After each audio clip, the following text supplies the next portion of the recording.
बिस्मिल्लाहिर्रहमानिर्रहीम। अस्सलाम वालेकुम।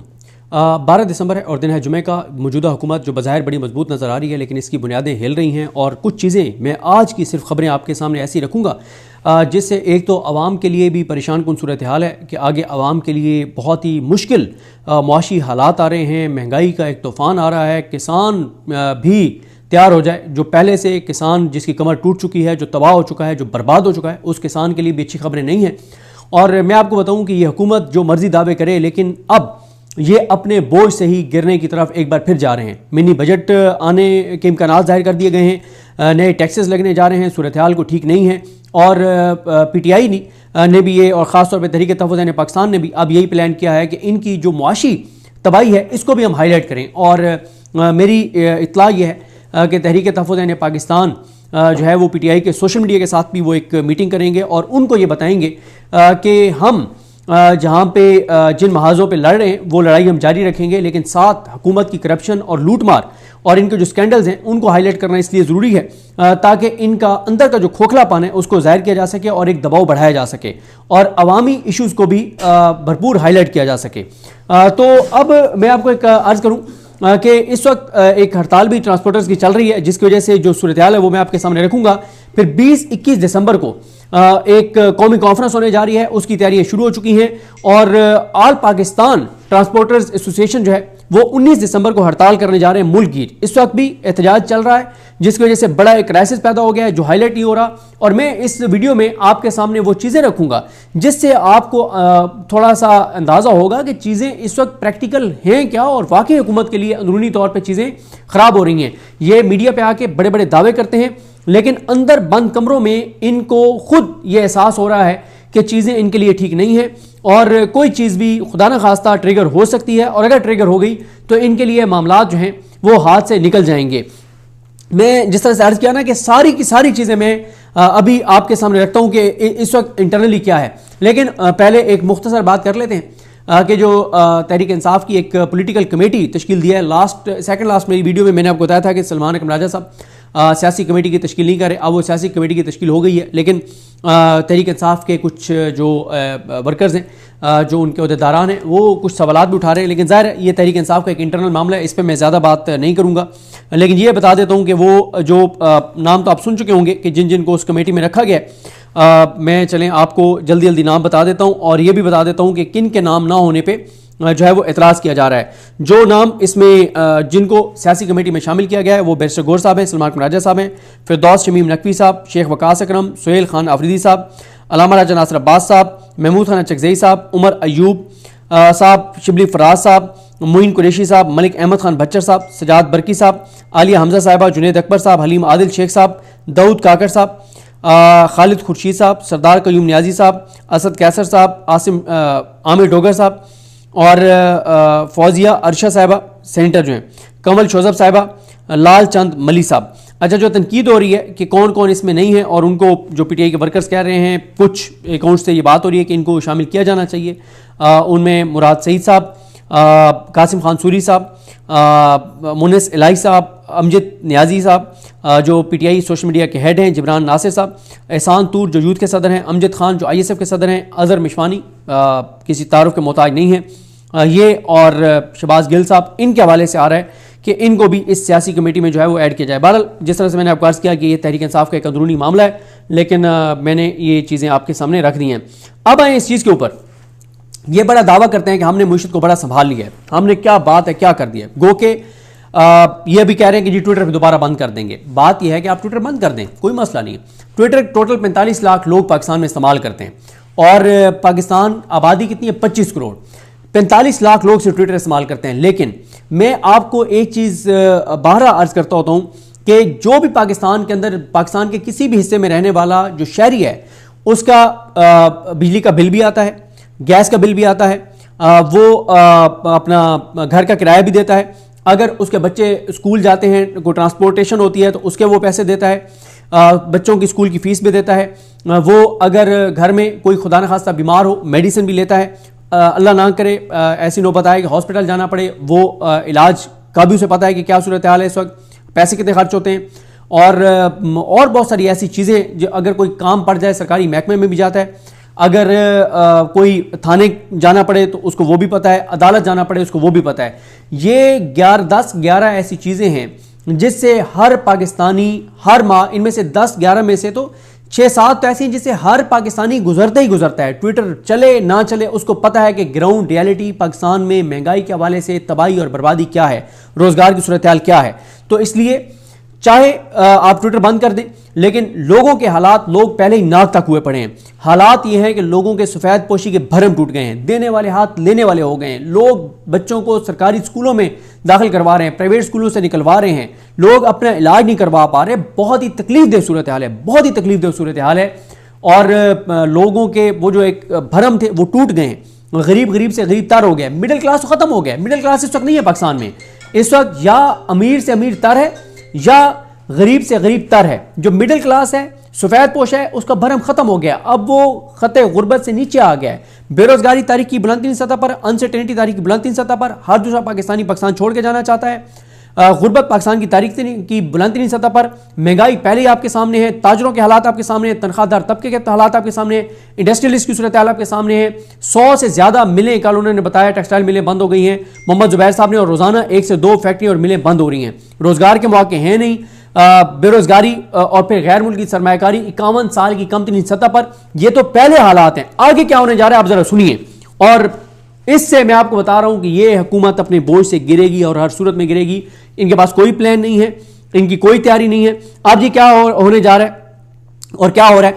एक तो आज शहबाज राना साहब की खबर है कि ये जो जुलाई से दिसंबर तक जो 6 माह का टारगेट था, जो टैक्स कलेक्ट करना था, इसका पहले टारगेट था 6.7 खरब। फिर उन्होंने उसको कम किया कि इतना तो नहीं इकट्ठा हो सकता, इन्होंने किया 6.49 खरब। उसमें से भी अब टैक्स हदफ जो है इनका जो था, उसमें से जो शॉर्टफॉल आएगा जब ये दिसंबर का महीना क्लोज होगा, 560 अरब का शॉर्टफॉल आ रहा है। 560 अरब का जो कम किया है उसके बावजूद। और अब ये क्या प्लान कर रहे हैं कि अटॉर्नी जनरल को कह के अदालतों को किसी तरह से करके, जो भी आपको पता है क्या करते हैं, 200 अरब यानी अदालतों के पास जो टैक्स के केसेस हैं ना, उसमें अदालतें ऐसे फैसले दें कि 200 अरब हुकूमत के खाते में आ जाए, ताकि वो जो 560 अरब का गैप है वो 360 तक आ जाए। और ये वैसे ही करेंगे जैसे आप देखते हैं ना कि बिजली के बिलों की ओवर बिलिंग कर दी जाती है। जिसका 20,000 अपना बिल है उसको 40,000 कर दो, एक बार तो 40,000 जमा करवा दे, बाद में वो ठीक करवाता फिर रहो, कोई मसला नहीं। तो ये इसी तरह से कर रहे हैं। एक बार तो अदालत ने फैसले दे दें कि जी टैक्स जमा कराएं, बाद में देखी जाएगी। तो ये 200 अरब तो इस तरह से जमा करने जा रहे हैं। उसके बाद जी शहबाज शरीफ से IMF के नुमाइंदे की मुलाकात हुई है, कोई प्रेस जारी नहीं हुई। पूरे पाकिस्तान को नहीं पता कि उन्होंने IMF के साथ बंद कमरे में क्या बात की है, लेकिन जो शराइत जो रिपोर्ट किए हैं मुदस्सिर राना ने या मेहताब हैदर साहब ने, वो मैं आपको बताता हूँ, वो भी खासी खौफनाक है आवाम के लिए कि आगे आवाम के लिए क्या होने जा रहा है। इसके बाद जी बताया गया है कि मीटिंग में इस बात पर भी बड़ा एतराज़ हुआ है कि FBR दूसरों पर इन्हिसार कर रहा है। और दूसरा इस बात का भी एतराफ़ किया गया कि मुल्की मईशत अभी तक मुकम्मल तौर पर बहाली के लिए तैयार नहीं है। ये बंद कमरे में खुद एतराफ़ कर रहे हैं, टीवी पे आके क्या झूठ बोलते हैं, अंदर मान रहे हैं कि मुकम्मल तौर पे तैयार नहीं है। और कुछ शुरा ने यह तजवीज़ दिया है कि रुपए की कदर में कमी की जाए और ताकि बरामदात और FBR की कम होती आमदनी को सहारा दिया जा सके, यानी डॉलर तगड़ा होगा, डॉलर का रेट ऊपर जाएगा, रुपया जो है वो कमज़ोर होगा। और IMF ने भी इनको कह दिया है कि आप ये जो फिक्स किया हुआ है ना आपने डॉलर रेट, इसको फ्लेक्सिबल करें। और शहबाज राना साहब के मुताबिक ये बात तो हो रही मीटिंग में हुई है कि फिक्स रेट ने पाकिस्तानी जो डॉलर की फिक्स रेट है उसने पाकिस्तानी बरामद कुनिंदगान का मुसाबकती फायदा खत्म कर दिया है। और IMF बोर्ड ने भी पाकिस्तान से कह दिया है कि आप फ्लेक्सिबल रखें डॉलर के रेट को। इसके अलावा जी असल जो मैंने आपको बताया ना कि जो असल हदफ था पहले, उसके मुताबिक जो शॉर्टफॉल है वो 775 अरब का है। और ये वो चीजें जो हाईलाइट करनी चाहिए, हमें बताना चाहिए कि इकोनॉमी को इन्होंने कर क्या दिया और दावे क्या और झूठ क्या बोलते हैं। उसके बाद जी सुपर टैक्स का केस अगले महीने लगना है आईनी अदालत में। 1000 अरब ये टैक्स है और इसमें हुकूमत कॉन्फिडेंट है। इन्होंने IMF को भी बता दिया कि हमारे हक में आईनी अदालत, जस्टिस अमीरुद्दीन खान साहब हमारे हक में फैसला देंगे। अब आप मुझे बताएं, अगर आईनी अदालत इनके कहने पर 1000 अरब जो कंपनीज से, फैक्ट्रियों से, मिलों से ज्यादा वसूल कर लेती है, तो कौन इस मुल्क में इन्वेस्ट करेगा? कि अब तो अदालतें ही नहीं रही, अदालतों से मनमर्जी के फैसले ले लेते हैं। उसके बाद जी बताया गया कि मिनी बजट आ सकता है। और इसी तरह से उस मीटिंग में इस बात पर भी सवाल उठाया गया है कि FBR ने अपने अफसरान को 1000 गाड़ियां दी हैं और 4 गुना तक तनख्वाहों में इजाफा किया है, फिर भी ये नहीं कर पा रहे टैक्स कलेक्शन। एक और खबर सुन लें जी, शहबाज शरीफ साहब ने ऑयल मार्केटिंग कंपनीज के जो रिफंड हैं वो जारी करने का हुक्म दिया एफबीआर को, लेकिन एफबीआर ने वजारत खजाना को जब कहा कि शहबाज शरीफ साहब को हुक्म आया है कि ऑयल मार्केटिंग कंपनीज को उनके रिफंड देने हैं, उन्होंने कहा हमारे पास कोई पैसे नहीं है और उनकी दरख्वास्त मुस्तरद कर दिया है वजारत खजाना ने। एक और मैं आपको बात इस वक्त बताऊं कि सूरत हाल यहां तक पहुंच गई है कि कुछ सरकारी इदारे हैं जिनके मुलाजमीन की प्राइवेट अस्पतालों में उनको जैसे पैनल के ऊपर होते हैं कि वहां पे उनका इलाज हो सकता है, तो कुछ सरकारी इदारों के चेक जो हैं जो उन्होंने दिए थे अस्पतालों को कि ये हमारे बंदों ने आपसे इलाज करवाया था, ये चेक है, वो बाउंस हो गए हैं, उनके अकाउंट्स में पैसे नहीं है। ये हालात है इकोनॉमी के। उसके बाद जी 2 खबरें छोटी छोटी सुन लें जी। रिंग रोड रावलपिंडी वाला 33 अरब का मंसूबा था, बढ़कर 50 अरब तक हो गया है, कोई इंक्वायरी नहीं है, कोई पता नहीं है कि 17 अरब क्यों बढ़ गया। सीडीए दरख्तों का कत्लेआम जारी रखे हुए है और यहां पे भी सीमेंट और सरिया जैसे लाहौर के सीने में ठोका गया, इसी तरह से इस्लामाबाद के सीने में सीमेंट और सरिया ठोका जा रहा है हर तरफ, और दरख्तों का कत्लेआम जो है वो जारी है। इसके बाद जी आगे क्या होने जा रहा है, जो इन्होंने IMF के साथ कमिटमेंट की है, खाद महंगी होने जा रही है, मजीद स्प्रे महंगा होने जा रहा है और कुछ और जो अद्वियात हैं ज़राअत से रिलेटेड वो महंगी होने जा रही हैं। किसानों पे कुछ नए टैक्सेस भी लगने जा रहे हैं। पहले ही किसानों की हालात पूछें किसानों से, अब नहीं उनके ऊपर तबाही और बर्बादी आ रही है। बिजली और डीजल पेट्रोल इनके ऊपर कोई सब्सिडी नहीं दी जाएगी, किसानों को गंदम पर कोई इमदादी कीमत नहीं दी जाएगी, नए कोई स्पेशल इकोनॉमिक जोन्स नहीं बनेंगे, जो पहले से जारी स्पेशल इकोनॉमिक जोन्स हैं उनको जो सहूलियात जो रियायतें दी गई हैं वो ख़त्म कर दी जाएंगी, और इसी तरह से जो मीठी अशिया हैं उसके ऊपर भी टैक्स बढ़ेगा। तो ये है जनाब सूरत हाल। और एक और खबर सुन लें जी, ईंधन की खरीदारी कम कर दी गई है, ये खालिद मुस्तफ़ा साहब की खबर है, जिसकी वजह से रिफाइनरीज ने सप्लाई में बड़े तातुल का खतरा जो है उसका उन्होंने खतरे की घंटी जो है वो बजा दी है। अब आप अगली बात सुन लें जी, आगे ये इकोनॉमी की एक दिन की खबरें जो मैं आपके सामने रख रहा हूं। आगे सुन लें जी मेहताब हैदर साहब की खबर, ये भी बहुत डैमेजिंग खबर है। वो कहते हैं कि IMF ने कहा है कि आइंदा 1 से 3 बरस के दौरान पाकिस्तान की मईशत के लिए जोग्राफियाई सियासी तनाव, तजारत में रुकावट और गैर यकीनी पॉलिसीज की वजह से अशिया की कीमतों में इजाफा हो गया, मालियाती मार्केट में उतार चढ़ाव आएगा, मालियाती कमजोरियां होंगी और तवील अरसे तक शरह सूद जो है वो ज़्यादा रहेगी। इसी तरह से बैनुल अक़वामी इमदाद में कमी होगी, बढ़ता हुआ समाजी अदम इत्मीनान रहेगा, मौसमियाती तब्दीलियों की वजह से काफ़ी मुश्किलात होंगी, और साथ ही पॉलिसीज़ पर मौसर अमल दरामद ना होना ये बड़े ख़तरात हैं। फिर वो कहते हैं कि यह वाज़े तौर पर जाहिर करता है कि मुल्क को एक और IMF प्रोग्राम की ज़रूरत पड़ सकती है, यानी एक और IMF प्रोग्राम में हम जाएंगे, एक और IMF प्रोग्राम। और इनको वो हम उस दिन KP में किसी जलसे में गए हुए थे, तो एक वहाँ पे बिल्कुल आम से शहरी आया, कहता है ये बताएं कि हमारी हुकूमत को शर्म भी नहीं आती कि ये कर्जा लेते हैं IMF से और फिर करोड़ों रुपए के इश्तिहार टीवी चैनल्स को देते हैं कि सेलिब्रेट करो कि हमें IMF ने कर्जा दे दिया। उन्होंने कहा किसने उतारना है, हमारे आने वाली नस्लों ने उतारना है। 34,000 अरब ये 3-3.5 साल में ले चुके हैं, 34,000 अरब इमेजिन करें कहां खर्च हुए 34,000 अरब, हमें तो नहीं नजर आता लगा हुआ। अच्छा, उसके बाद जी वो कहते हैं कि मेहताब हैदर साहब कि IMF ने एग्जेक्टिव बोर्ड की मंजूरी के बाद पाकिस्तान की इक्तिसादी सूरत हाल से मुतालिक तफसीली रिपोर्ट जारी कर दी। IMF रिपोर्ट में पाकिस्तान की मईशत के बड़े खतरात की निशानदेही करते हुए बताया गया है कि आलमी और खित्ते में बढ़ते हुए तनाव के बायस अशिया की कीमतों में इजाफा हो सकता है, जबकि मुहाजिरीन की नकल मकानी और महंगाई बढ़ सकती है। इसके सरमायाकारी, सियाहत, तिजारत और सप्लाई चेन पर भी असरात मुरतब हो सकते हैं।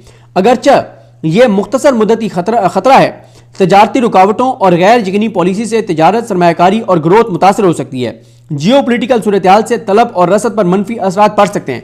अब तक आपने खबर में सुने कोई पॉजिटिव बात नहीं है पाकिस्तान के लिए, वजह इनकी तबाहकुन पॉलिसीज जो इन्होंने मुल्क के साथ कर छोड़ा है।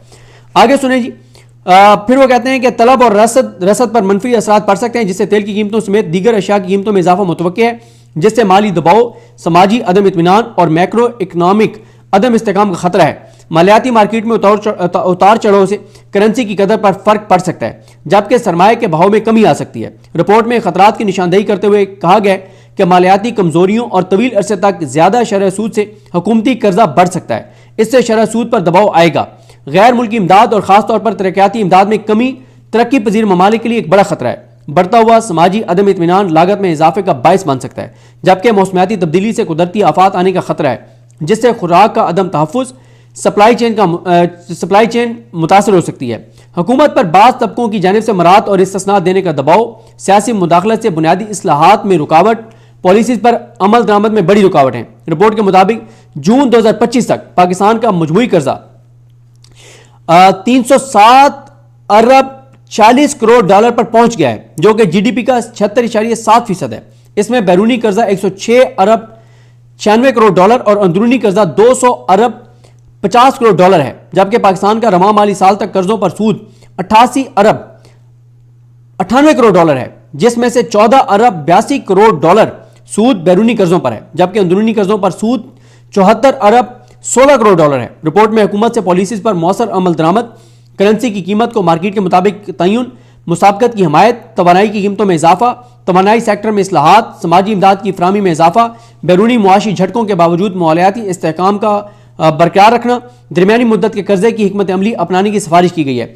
आगे सुन लें जी, इस वक्त जो एक और मसला चल रहा है कि पाकिस्तान टेक्सटाइल एक्सपोर्टर्स एसोसिएशन के पैटर्न चीफ खुर्रम मुख्तार ने कहा है कि 5 रोज से जारी गुड ट्रांसपोर्टर्स की मुल्क की हड़ताल के बायस बरामदी सनतें तबाही के दहाने पर पहुंच चुकी हैं।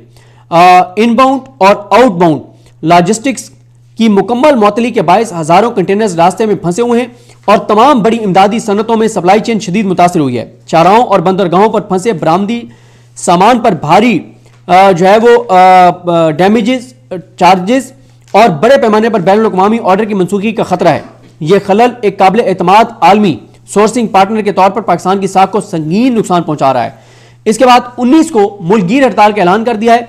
जो आसिफ खान, तारिक खान और लाला सुहेल हैं, ये उहदेदारान हैं। मुझे इनके नंबर नहीं मिल सके, मोबाइल नंबर मैं वरना इनसे तफसीलात लेता। जो गुड ट्रांसपोर्टर्स हैं, इन्होंने 19 दिसंबर को मुल्कगीर हड़ताल का ऐलान कर दिया है। आखिर में जनाब एक और खबर सुन लें कि पंजाब के दारुल हुकूमत लाहौर में सर्दियों के आगाज के साथ ही स्मोग ने एक बार फिर जिंदगी को शदीद मुतासर करना शुरू कर दिया है। माहिरीन के मुताबिक रवां मौसम में शहर का फिजाई मेयार मुसलसल खतरनाक सतह पर रह रहा है, जिसके बायस मौसम सरमा जहरीला हो गया है और शहरियों में सेहत के मसाइल बढ़ गए हैं और रोजमर्रा मामूलात बुरी तरह मुतासर हो रहे हैं। माहिरीन का कहना है कि फिजा में बारीक आलूदा ज़रात और मुज़र गैसों के ज्यादा मिकदार सांस, आंखों और दिल के अमराज में तेजी से इजाफा कर रही हैं। बच्चे, बुजुर्ग और सांस के मरीज इस सूरत में सबसे ज्यादा मुतासर हो रहे हैं।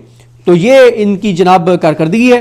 तो जिस तरह से मैंने आपको अर्ज किया ना कि चीजें इनके लिए बिल्कुल भी ठीक नहीं है और ये एप्टमा चेयरमैन ने भी वज़ीर-ए-आला को खत लिखा है। ये गुड्स ट्रांसपोर्टर्स की हड़ताल जो जारी है, उन्होंने कहा है कि बड़े नुकसान हो रहे हैं और लाहौर चैम्बर ने भी जो है वो अकबरी मंडी का दौरा किया और ट्रांसपोर्टर्स के साथ इजहार यकजहती किया है। तो ये जनाब इस वक्त सूरत हाल है, ये चीज़ें हैं। हर तरफ से इस हुकूमत की तबाहकुन पॉलिसीज़ की वजह से मनफी खबरें आ रही हैं और ये जो मैंने इकॉनमी की चंद चीज़ें आपको बताई हैं ना कि इस वक्त हालात क्या हैं और चीज़ें किस तरफ जा रही हैं, तो इससे आप अंदाज़ा लगा लें कि इनके लिए सूरत हाल अच्छी नहीं है। अगर ये ट्रांसपोर्टर्स की हड़ताल में PTI भी शामिल हो जाती है और कुछ और भी लोग निकल आते हैं तो इनके लिए आउट ऑफ कंट्रोल हो जाएगा मामला। जाते जाते जी नवाज शरीफ साहब ने जनरल फैज़ की सज़ा पे कोई बयान नहीं दिया, कोई ट्वीट नहीं किया और आज वो अपने गिलगित बल्तिस्तान और शायद AJK वालों से भी मिले, उसमें भी उन्होंने जनरल फैज़ की सज़ा का कोई किसी तरह का जिक्र नहीं किया। ना उन्होंने कहा कि सज़ा बिल्कुल ठीक हुई है और बाकियों का भी एहतसाब होना चाहिए। तो मियाँ साहब को शायद इजाज़त नहीं मिली कि जनरल फैज़ की सज़ा पे वो कोई कमेंट करें। मुझे अपनी दुआ में याद रखें। अल्लाह करीम हम सब का हामी नासर हो। और मैंने जिस तरह से ये चीज़ें आपको बताई हैं कि आगे जो महंगाई का मज़ीद तूफ़ान आने जा रहा है, लोग पहले नाक तक हुए हैं, लोगों की सकत ख़त्म हो गई है और ये ऐसी है कि तंग आमद बजंग आमद, लोगों की सकत ख़त्म हो गई है। लोग इस हुकूमत को बिल्कुल स्पेयर नहीं करेंगे। ये मज़ीद जो बिजली महंगी करने जा रहे हैं, जो मज़ीद ये पेट्रोल डीज़ल और चीज़ें जो ज़रूरत की अशिया हैं, जो रोज़मर्रा ज़रूरत की अशिया हैं, वो महंगी होने जा रही हैं। रोज़गार के मौके कम होने जा रहे हैं, महंगाई बढ़ने जा रही है, अनसर्टेनिटी बढ़ने जा रही है और ट्रांसपोर्टर्स की हड़ताल की वजह से सप्लाई चेन मुतासर हो रही है।